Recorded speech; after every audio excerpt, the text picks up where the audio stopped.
ಅನುದಿನ ಆಹಾರ ಫೆಬ್ರವರಿ 25 ಬುಧವಾರ. ಹೆಸರು ಹೇಳಿ ಕರೆದರು. ದಾನಿಯೇಲ 6ನೇ ಅಧ್ಯಾಯ 20ನೇ ವಚನ. ದಾನಿಯೇಲನಿದ್ದ ಗವಿಯ ಸಮೀಪಕ್ಕೆ ಬಂದು ಅವನು ದುಃಖ ಧ್ವನಿಯಿಂದ ದಾನಿಯೇಲನನ್ನು ಕೂಗಿ, ದಾನಿಯೇಲನೇ, ಜೀವ ಸ್ವರೂಪನಾದ ದೇವರ ಸೇವಕನೇ, ನೀನು ನಿತ್ಯವೂ ಭಜಿಸುವ ನಿನ್ನ ದೇವರು ನಿನ್ನನ್ನು ಸಿಂಹಗಳಿಂದ ಉದ್ಧರಿಸ ಶಕ್ತನಾದನೋ ಎಂದು ಕೇಳಲು, ದೇವರು ನಮ್ಮನ್ನು ಹೆಸರಿಡಿದು ಕರೆಯುವರು.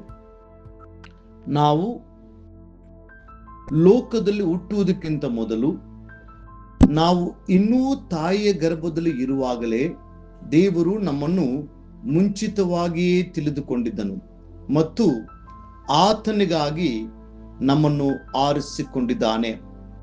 ಆತನು ನಮ್ಮ ಹೆಸರನ್ನ ಕರೆಯುವಾಗ ನಮ್ಮ ಇಡೀ ಜೀವನವು ದೈವಿಕ ಆನಂದದಿಂದ ಕೂಡಿರುತ್ತದೆ. ದಾನಿಯೇಲನ ಪೋಷಕರು ಆತನಿಗೆ ಸುಂದರವಾದ ಹೆಸರನ್ನ ನೀಡಿದ್ದರು. ದಾನಿಯೇಲ ಪದದ ಅರ್ಥವು ದೇವರು ನನ್ನ ನ್ಯಾಯಾಧಿಪತಿ. ಪ್ರತಿ ಸಾರಿಯೂ ದಾನಿಯೇಲನು ಈ ಹೆಸರನ್ನ ಕೇಳಿಸಿಕೊಳ್ಳುವಾಗ ಪರಿಶುದ್ಧವಾದ ಗೌರವವು ಆತನ ಮನಸ್ಸಿನಲ್ಲಿ ಮೂಡಿರಬಹುದು. ಅದರ ಆಲೋಚನೆ ಏನೆಂದರೆ, ನನ್ನ ಜೀವನವನ್ನ ನ್ಯಾಯ ತೀರ್ಪು ಮಾಡುವ ದೇವರು ಇದ್ದಾನೆ, ಆದ ಕಾರಣ ನಾನು ಭಯಭಕ್ತಿಯಿಂದ ಜೀವಿಸಬೇಕು. ಈ ಆಲೋಚನೆಯು ಆತನ ಹೃದಯವನ್ನು ನಿಜವಾಗಿಯೂ ರೂಪಾಂತರ ಪಡಿಸಿರುತ್ತದೆ. ಆದರೆ ದಾನಿಯೇಲನನ್ನು ಬ್ಯಾಬಿಲೋನಿಗೆ ಕರೆದುಕೊಂಡು ಬಂದಾಗ ಅರಸನು ಆತನಿಗೆ ಬೆಲ್ತೆಶಚ್ಚರ್ ಎಂಬ ಹೆಸರನ್ನು ಕೊಟ್ಟನು. ಅದರ ಅರ್ಥ ಬಾಲನು ನನ್ನನ್ನು ಸಂರಕ್ಷಿಸುತ್ತಾನೆ ಎಂಬುದಾಗಿ. ಆದರೂ ಆ ಹೆಸರು ತುಂಬಾ ದಿನ ಉಳಿಯಲಿಲ್ಲ. ದಾನಿಯೇಲನು ತನ್ನ ಮೂಲ ಹೆಸರನ್ನು ಹೊಂದಿಕೊಂಡು ಅದರ ಪ್ರಕಾರ ಜೀವಿಸಿದನು. ದೇವರು ನನಗೆ ನ್ಯಾಯಾಧೀಶನು ಎಂಬ ಆಳವಾದ ಅರಿವಿನೊಂದಿಗೆ ಜೀವಿಸಿದನು.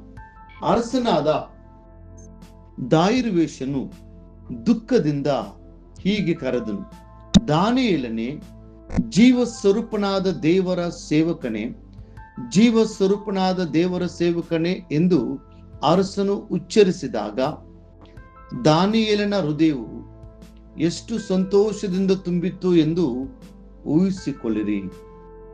ಜನರು ನಿಮ್ಮ ಹೆಸರನ್ನು ಕೇಳಿಸಿಕೊಳ್ಳುವಾಗ ಅವರು ಸಹ ನೀವು ಜೀವ ಸ್ವರೂಪನಾದ ದೇವರ ಮಕ್ಕಳು ಎಂದು ನಿಮ್ಮನ್ನು ಗುರುತಿಸುವರು.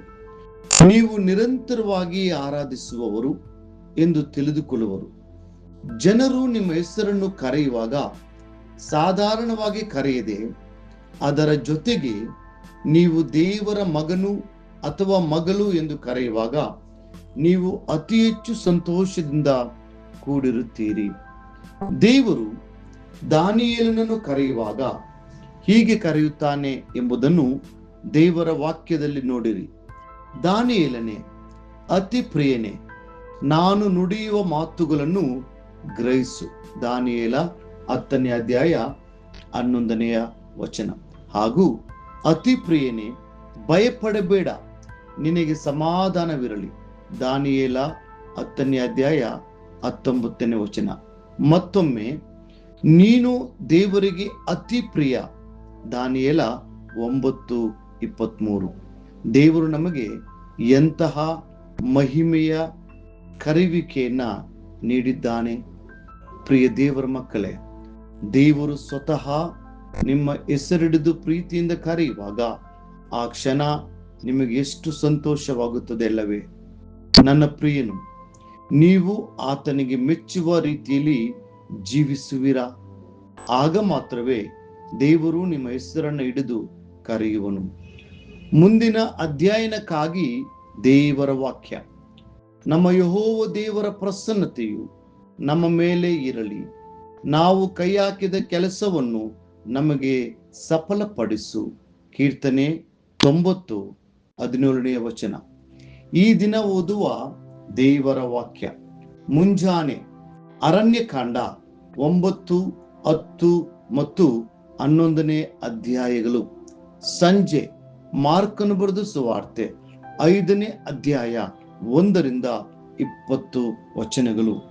ದೇವರು ನಿಮ್ಮನ್ನು, ನಿಮ್ಮ ಕುಟುಂಬಗಳನ್ನು ಆಶೀರ್ವದಿಸಲಿ.